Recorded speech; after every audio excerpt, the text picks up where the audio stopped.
আপনাদের সবাইকে স্বাগত সিনে গসিপে। সাম্প্রতিক রিলিজ করলো বাংলা ছবি দেবীর টিজার। আমরা আপনাদের জন্য নিয়ে এসেছি সেই টিজারেরই একটি ঝলক। দেবী এই বাংলা ছবিটি অনুপ্রাণিত হয়েছে শরৎচন্দ্র চট্টোপাধ্যায়ের নোবেলের থেকে। ছবিটিতে একটি গুরুত্বপূর্ণ চরিত্রে অভিনয় করছেন টলিনায়িকা পাওলি দাম। পাওলি দাম ছাড়াও ছবিটিতে আমরা দেখতে পারবো অভিনয় করতে সাদ্দাফ ফিগার, শুদ্ধা মুখার্জি এবং আরও অনেককে। দেবী এই বাংলা ছবিটি ডিরেক্ট করেছেন রিস্ক বাসু।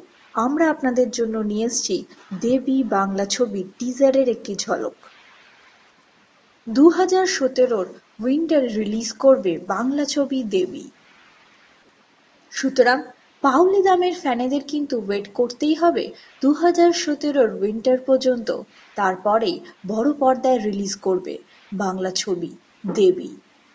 আমরা হলাম সিনে গসিপ। জুড়ে থাকুন আমাদের সঙ্গে, সাবস্ক্রাইব করুন আমাদের এই ইউটিউব চ্যানেলটি।